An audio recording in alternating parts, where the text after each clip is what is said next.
The Department of Education, through the Office of Undersecretary for Administration, DepEd OUA, Information and Communications Technology Service, Educational Technology, ICTS Edtech, invites you to join its first ever international multidisciplinary webinar series in collaboration with the Global Educators Network Association of Teachers of English as a Foreign Language, GenTEFL, Thailand.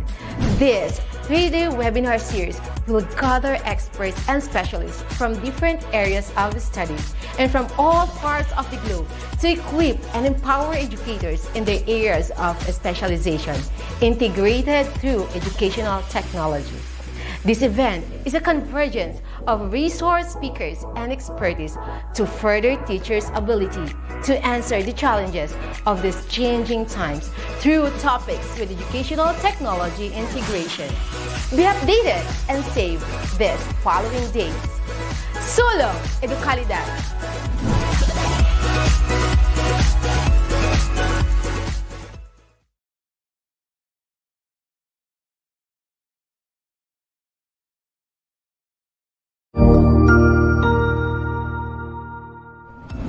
Magandang araw, Sir Wilbur po, at your service. Narito ang ETUlay upang gabayan ka sa inyong pag-aaral upang lubos na maunawaan ang iba't ibang paksa o subject. Ang ETUlay ay isang free online tutorial class na pinangungunahan ng ICTS Educational Technology Unit sa pamumuno ni Undersecretary Elaine Del P. Pascua. Ang programang ito ay hindi lamang para sa mga bata, kundi ito rin ay magsisilbing gabay sa mga magulang at mga guro kung paano nila ituturo o gagabayan sa bawat asignatura ang kanilang mga anak o mga estudyante. Sa kasalukuyan, ang self-learning module mula sa rehiyon ng Calabarzon at kilala sa tawag na pivot ang ginagamit sa ating ETUlay online class. Kaya ano pang hinihintay ninyo? Ihanda na ang inyong mga ballpen o lapis, papel o kwaderno at samahan kaming itulay ang pagkatuto para sa bawat batang Pilipino. Sama-sama tayong magtutulungan para malampasan ang mga hamon sa panahong ito. Halina't matuto kasama ang inyong online tutor sa oras na ito.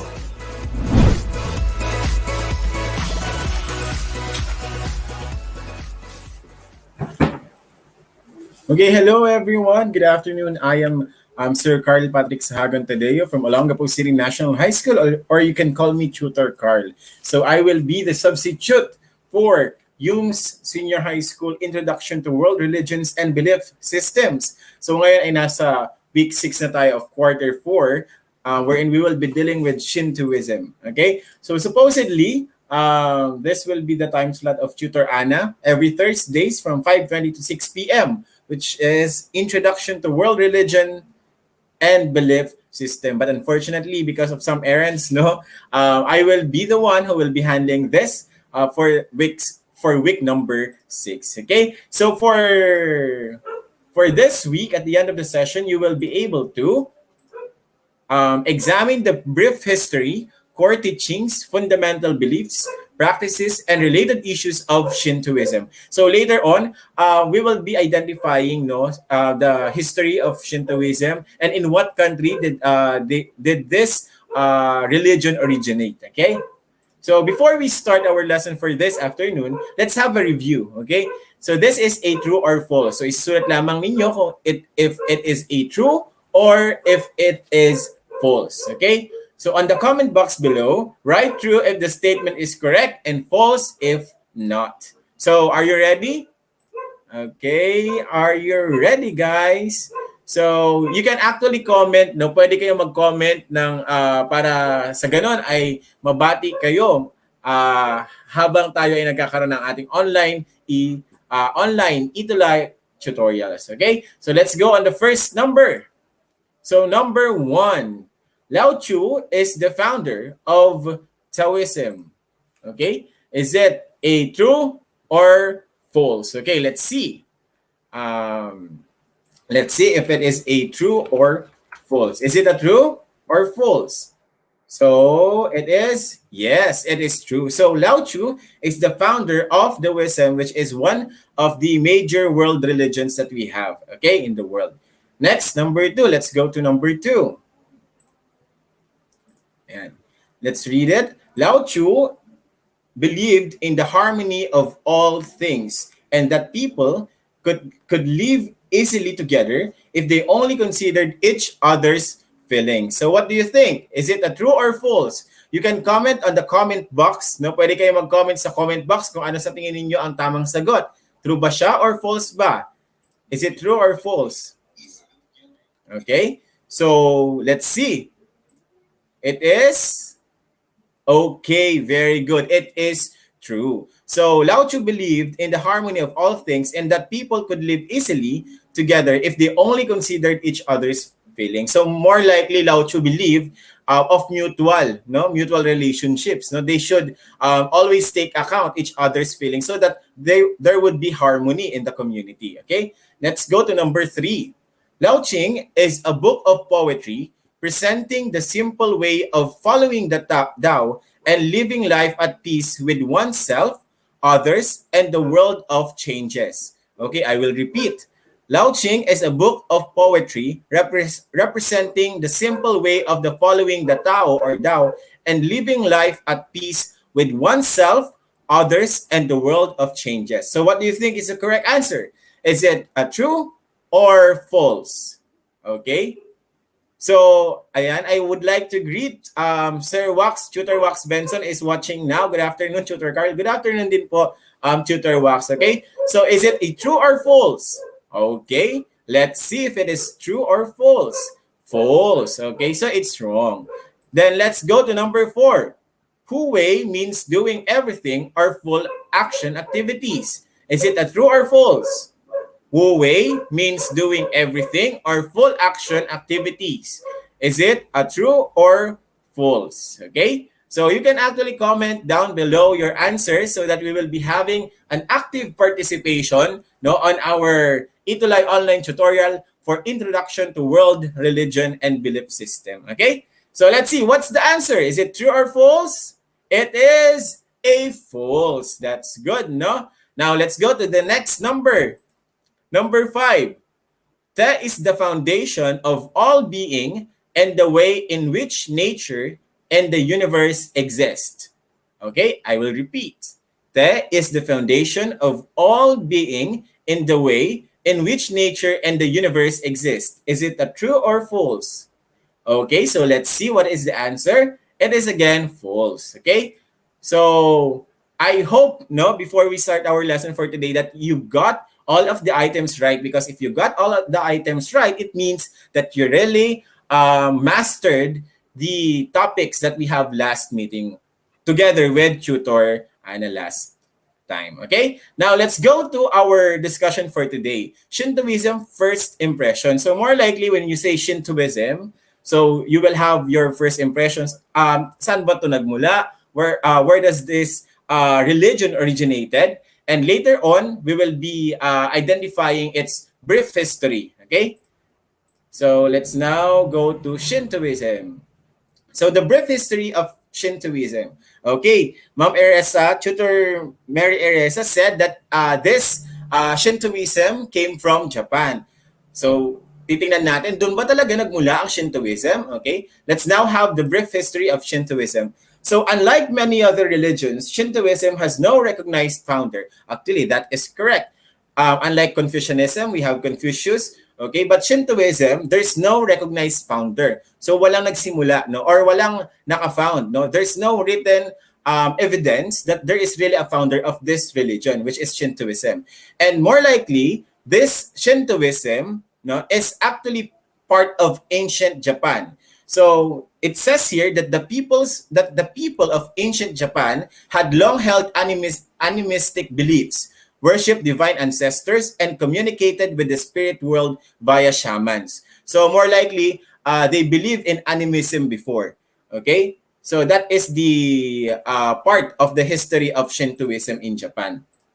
It is also said here that in Shinto, gods, spirits, and supernatural forces and essences are known as kami. Okay, so naniniwala pala sila sa kami yung mga sa Shintoism. So sabi dito, in Shinto, gods, spirits, supernatural forces, and essences are known as kami. So ano ang tawag natin sa mga Shinto gods, spirits, and supernatural forces that na pinaniniwalaan ng mga ng Shintoism. It is kami. Okay?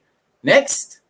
So, give 3 examples of Filipino practices that show belief in unseen spirits. Okay? Do we have this kind of practices in Filipino beliefs? Okay? So, sige nga, pwede kayo mag-comment, no? Do we have Filipino practices that shows belief in unseen spirits? Okay. So, Ma'am Eresa said that Naruto spirit, okay. Ay, Naruto spirit, okay. So, actually, that's one example, no? One contemporary example of this unseen spirits, okay? So, there are lots of different beliefs that we have in the Philippines, and more likely, it can be analogized to the belief of Shintos of spirits, which is called as kami. Okay? So, Shintoism have these sacred scriptures. So, what are the sacred scriptures of Shintoism? They have the Kojiki and Nihon Shoki. Okay? The Kojiki and Nihon Shoki. So, what are these scriptures of Shintoism? So, the Kojiki, or also known as the Record of Ancient Things, was actually compiled in 712 CE by the court scholar Ono Yasumaro. When we say CE, common era ito. Okay? By the court scholar Ono Yasumaro. And sometimes, common era is also called as Anno Domini or AD. Huh? By the court scholar Ono Yasumaro, who drew on earlier sources, mostly genealogies of powerful clans. So, again, the one of the most important scriptures in the Shintoism religion is the Kojiki, which is known as the Record of Ancient Things. And who compiled this Kojiki? It is Ono Yasumaro in 712 BCE. Okay, CE. Then number 2, then the Nihon Shoki, or the Chronicle of Japan, and also known as the Nihonji. It is written by a committee of court scholars, came in 720 CE. So these 2 important scriptures are actually used in the Shinto religion. Okay, the Kojiki, which was compiled by Ono Yasumaro in 712 CE, and the Nihon Shoki, or the Chronicle of Japan, or Nihonji, which was written by court scholars in 720 CE. So we have to be familiar with these scriptures of the Shinto religion. Okay. Next, what are the various rituals, no, when Shinto religion worship, and what are the different observances? Okay, so let's try to know all of these things. So there are Shinto rites and passage. So what are these Shinto rites and passage? So number 1 is the Hatsumiyamairi, or the first shrine visit. This is the first shrine visit for a baby. Okay, so that's the first one, the Hatsumiyamairi, or the first shrine visit. We also have the Shichigo-san, or the 753. What is this Shichigo-san? It is a festival observed every 15th of November. And what are they doing on this festival? On this day, parents take their kids to a shrine. Okay, so that's the second Shinto rites and passage. So another rituals or rites that they do in Shintoism is the Adults' Day, or known as the Seijin Shiki. So what are they doing in this Seijin Shiki? It is actually observed every January 15 of course, every year by the Japanese who had their 20th birthday the previous year by visiting the shrine to express gratitude to the kami. 20 being the legal age of adulthood in Japan. So again, kami is the spirits, no? That these are the spirits, or ito yung pinapaniwalaan ng mga Shintoism, okay, the kami. So every January 15, ang ginagawa ng mga Japanese on their 20th birthday, okay, after the previous year na 20th birthday, they will visit the shrine, no? So that they would express the gratitude to the kami, or the spirits that they believe to, okay? So that's the Adults' Day, or the Seijin Shiki. Okay. Next, Another Shinto rite or passage is the marriage or wedding rites. So for Shintoism, they have their own marriage and wedding rites. So it is said here that traditional Shinto weddings have been less popular in recent years. Maybe because Shintoism is actually practiced in ancient Japan. Okay, so that's why somehow at this point in time, it is not that prevalent in Japan. It is also stated here that only a handful of people still follow the Shinto style wedding. Okay, again, one reason the reason why it is not very popular nowadays because Shinto actually sprouted in the ancient years. And now because it's already 2021 and we're following conventional type of living, okay? So somehow there's liberalism, okay? An influx of various religions from outside of Japan, outside of East Asia. Then therefore, that might be a reason why these traditional Shinto weddings are less popular nowadays. But more likely, there are still marriage or wedding rites, but only few of Japan people exercise this type or style of wedding. Okay? Next, we have another Shinto rite and passage. When it comes to death or funeral rites, okay? So it is said here that the perception or the view of Shintos when it comes to death, they view it as impure. Thus, cemeteries are not built near shrines. Okay? It is also said here that cremation is common and funerals generally follow that of a Buddhist funeral. So more likely, there's similarity when it comes to the funeral rites of the Shinto and of the Buddhist religion. Okay? Next, what are the various beliefs and doctrines of Shintoism? Okay?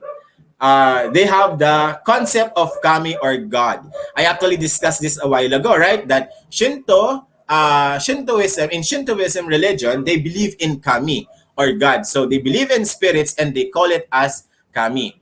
It is said here that at the heart of Shinto ideology is the concept of the kami, commonly defined as gods or deities. Okay, so they believe that there are spirits, no, and they praise these spirits, which are called as again kami or God. Next, the concept of kami or God, the Amaterasu, Omikami, or the sun goddess. So they also believe with Amaterasu, okay, or the sun goddess. Second, they also believe in kamikaze. It refers to the divine wind who drove away the Mongols from attacking Japan. So these are some of the beliefs of Shinto religion. The kamikaze, which refers to the divine wind who drove away the Mongols from attacking Japan. Okay? So if you will try to see, Japan is just an island, right, in East Asia, and Mongols is part of the Chinese, the large mass of Chinese at the east part of Asia as well. So they believe it refers to this, no, yung kamikaze. Next, the creation myths and rituals. We have here Izanami or the Earth Mother and Izanagi, the sky god, as mythical creators of Shintoism and Japan. So this is also part of the myth of the creation myth when it comes to the Shinto belief, okay, or the Shinto religion. So it's said here that Shinto beliefs and rituals are founded mainly upon creation, myths surrounding the birth and development of the sacred Japanese islands. So this is the creation story of Shinto religion. So just like in various religions, such as in Christianity, they actually have their own creation story. Also in Shinto religion, they believe that it is through Izanami, which is Earth Mother, and Izanagi. No, they believe that these are the mythical creators of Shintoism as a religion and of course of the Japanese island. Okay, so it started with them. And before we continue with our discussion, the RJC Calaguas is also watching us today. Hello, good afternoon, Doc RJ Calaguas. And of course, U13 is also watching with us today. So good afternoon. Please continue watching. Please share and mention your classmates if you have, so that there will be more students na maabot of this online tutorial. Okay? So again, the creation myth focuses on Izanami and Izanagi as creators of Shinto and Japan. Next, there are also purification rituals, no, in the Shinto religion. So what are these? What is these purification rituals that they have? They actually observe the misogi or ablutions. Okay, what is this ablutions or misogi?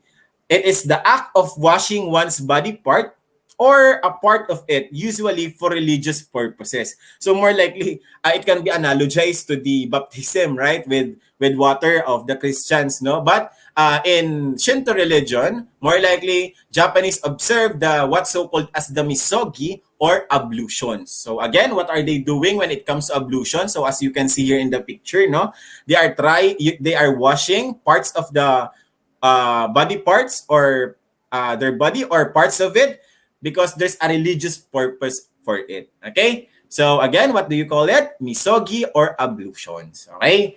Next, we also have the subdivisions of Shintoism. Okay? So just like Christianity, that there are various denominations, like in the Philippines, there are also subdivisions of Shinto religion. We have here the Jinja Shinto. Okay? We have the Jinja Shinto, Kyoha Shinto, and Minzoko Shinto. So what are the difference between these Shinto religions, okay, or Shinto subdivisions? When we say Jinja Shinto, this is actually the most traditional of all the subdivisions. And then we have the Kyoha Shinto, which started in the 19th century with 13 government-recognized sects. Imagine that there are lots of sects that time. It means that there are already division of that particular subdivision of Shinto religion. We also have the Minzoko Shinto, which is practiced by ordinary Japanese in their own localities. Okay, so do not forget about that when we say Jinja Shinto. It is the traditional form, or it is the most traditional among the subdivisions. And then we have the Kyoha Shinto, which started in about 19th century with 13 government-recognized sects. So more likely, these are the already not so conventional, no, but partly modernized type of the Jinja Shinto, which is the most traditional type. And we also have the Minzoko Shinto, which is practiced by ordinary Japanese in their own localities. Okay, so these are the subdivisions of the Shinto religion. Next, we also have various selected issues when it comes to Shinto religion or Shintoism. Okay, what are these? The first is the vehicles of patriotism, and we also have the shrine visits of Prime Minister. So as you can see here, these are some of the prevalent issues, no, the Japanese kindergarten students, because they serve as vehicles of patriotism. At a young age, they are already cultured, no, on how to love their country, and they also have the shrine visits of prime ministers. There's a picture here of the Yasukuni Shrine in Japan. Okay, so prime minister as a symbol of the government of Japan, and of course, it also explains the spiritual concept that they also have this aspect of Shintoism, even though it's already in the modernized political and religious regime. Okay, next. There's a question now. Is patriotism a good thing or not? Why? So I would like to explain this before we answer this question. Let us first try to differentiate nationalism and patriotism. Okay? When we say patriotism, it is actually love of country. But you love your country and you are doing the best for your country. Okay? But when we say nationalism, it is somehow very subjective because yes, you love your country, but more likely you are trying all things just to be superior than other countries. So if you are nationalistic, you're a nationalistic person, you see other countries, no, as inferior to yours. Okay? So that's the difference between nationalism and patriotism. They both show love of country, but when we say patriotism, it focuses on the love of country, and of course, it also focuses that you do all things to better your country, but more likely, it should be objective. You should do the right thing. Unfortunately, when we say nationalism, there's a big difference when it comes to how are you going to show the love to your country. Okay? That's the reason why if we will be going back to the history of the Philippine nation, that the nationalistic ideals sprouted on the love of country and trying to fight for the freedom of our nation. So there's a question now here. Is patriotism a good thing or not? Why? So to answer that, patriotism is really a good thing. Okay? But more likely, we should do things positively. Okay? We should do the right things. Okay? Not just do things positively, but do the right thing. Okay? Because if we will be doing the right thing for our country and for other country, not just for our country, it should be also to other country, there will be harmony. Okay? Just like in various religions, there is no better religion actually. Okay? Hindi pwedeng sabihin mo na, kami yung best religion. We should respect each other's religion. That is what we call as multiculturalism. Okay? That we should respect each other's culture. And a certain culture should be, there's what we call as cultural relativism, right? Na nakadepende sa different culture yung pag-unawa sa certain culture. So going back to the question, is patriotism a good thing or not? Yes, it is. Okay? And then another question here. How can you show our patriotism even during this pandemic? This is actually a good question. How are you going to show it even though it's pandemic? So more likely, part of patriotism is what do you call this? Buying, of course, the Philippine products, local products, and even supporting the local artists that we have in the Philippines. It is part of showing patriotism even though there's a pandemic.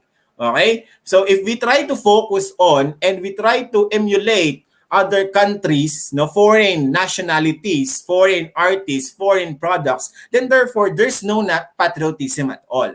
So how can we show this patriotism? We should, of course, love not just our language. We should also love our products and try to support these local products and local artists. Sir, why do we have to support these local products and artists? Because this can be a way for a national development.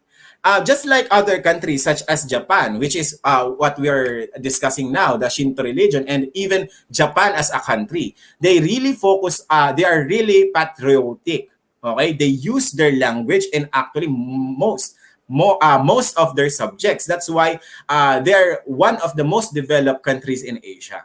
Okay, so I believe I have shared something to you when it comes to this topic. Okay, and then let's now have an assessment through a pop quiz. So again, you will just answer if true or false. So on the comment box below, you just have to write if the statement is correct and false if not. Okay, so I think you're already ready. Okay, so let's go to number 1. Oh, are you ready? Of course, I'm already ready. Okay, let's go to number 1. You can actually answer using the comment box below. Number 1, Shintoism has 2 main sacred texts, Kujiki and Nihon Shoki. Is it true or false? Okay, 3, 2, 1. Is it a true or false? So let's see. You can actually answer using the chat box below. Okay. The correct answer is true. We just discussed it a while ago, right? The Kojiki and the Nihon Shoki, or the Nihon Shoki, created in 712 and 720 CE. Okay, let's go to number 2. Amaterasu is known as the Earth Mother. Is it a true or false?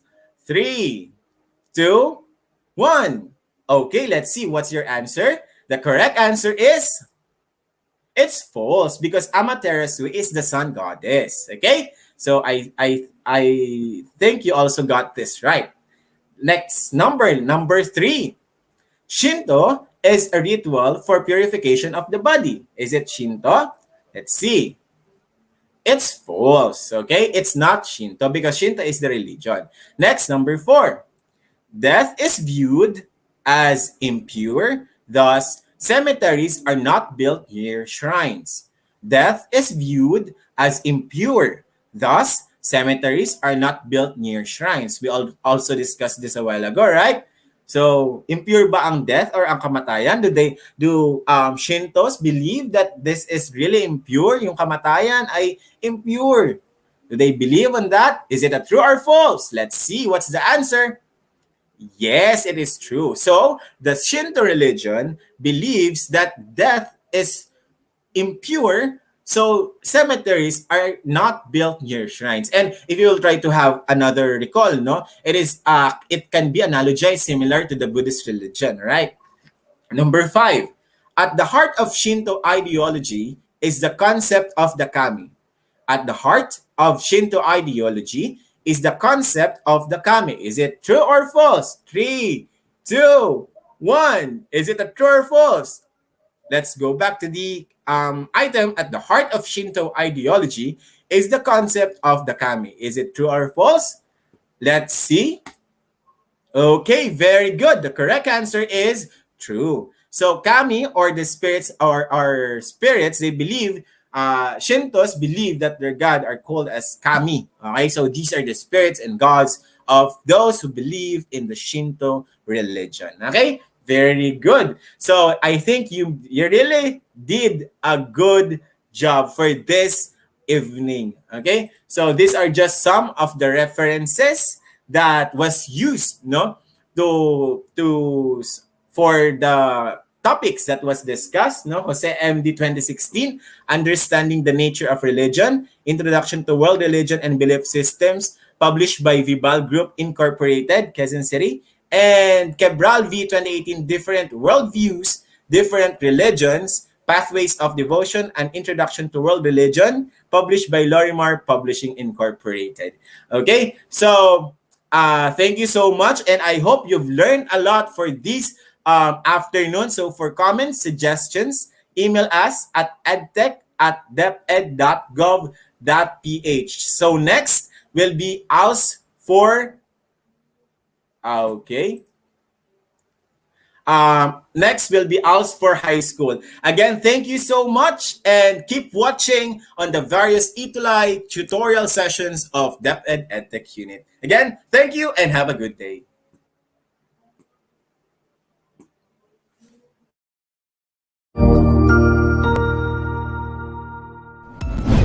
Sigurado ako na marami ka na namang natutuhan sa ating ETUlay tutorial session ngayong araw.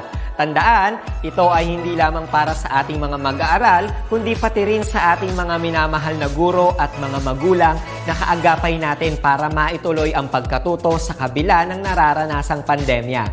Patuloy ding sumubaybay sa DepEd TV para sa mga araling ginawang video episodes. Mapapanood ito mula Lunes hanggang Sabado, alas 7 ng umaga hanggang alas 7 ng gabi sa inyong mga telebisyon.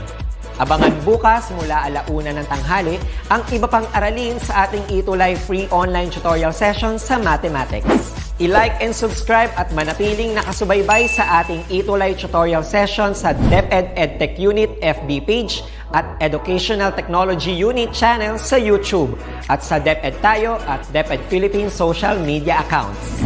Paalam!